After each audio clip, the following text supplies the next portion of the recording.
మంచిర్యాల జిల్లాలో కొనుగోలు కేంద్రాల రైతులు పడిగాపులు కాస్తున్నారు. కొనుగోళ్ల ప్రక్రియపై రైతులు తీవ్ర ఆగ్రహం వ్యక్తం చేస్తున్నారు. తూకం వేసిన ధాన్యాన్ని తరలించకపోవడం లేదని మండిపడ్డారు. అధికారులు నిర్లక్ష్యంగా వ్యవహరిస్తున్నారని ఆరోపించారు. గోదాముల వద్దకు చేరుకున్న లారీలు, ట్రాక్టర్లు అన్లోడ్ కాక కిలోమీటర్ల మేర నిలిచిపోయాయి. ట్రాక్టర్లు గిడ్డంగుల వద్ద చేరుకోగానే స్థానికంగా ఉన్న అధికారులు తిరిగి తేమ శాతాన్ని పరిశీలించి ఆన్లోడ్ చేసుకోవాలని, ఈ ప్రక్రియ ముగిసే వరకు రైతులు వాహనాలతో అక్కడే ఉంటున్నారు. హమాలీ ఖర్చులు తామే భరించాల్సి వస్తుందని రైతులు ఆవేదన వ్యక్తం చేస్తున్నారు. హమాలీల కొరత వల్ల అన్లోడ్ కు ఎక్కువ రోజుల సమయం పడుతోందని రైతులు అంటున్నారు. చాలా మంది లారీ డ్రైవర్ కమ్ ఓనర్లో ఉన్నాం, లారీ డ్రైవర్లో ఉన్నాం.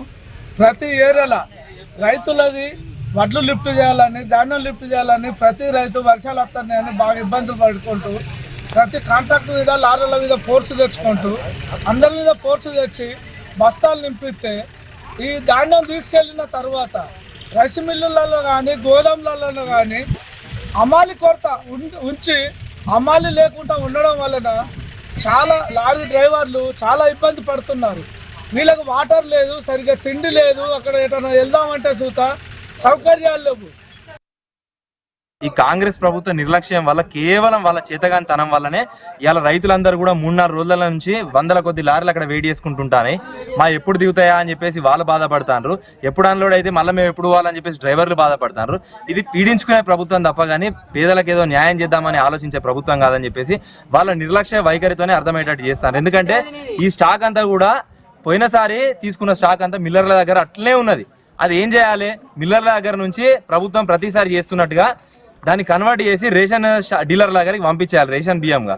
దాన్ని పట్టించుకోక ఆ స్టాక్ అంతా అట్లనే ఉండే వరకు మా దగ్గర ఉన్న స్టాక్ మా దగ్గరనే ఉన్నది, మేము కొత్త డంప్ చేసుకుంటామని చెప్పేసి మిల్లర్లు అంటే ఎక్కడ లేని విధంగా కొత్తగా ఫస్ట్ టైం ఇప్పుడు గోదాములల్లో బియ్యం దిగుతానని చెప్పేసి ఇక్కడ వాళ్ళందరూ కూడా బాధపడతాను.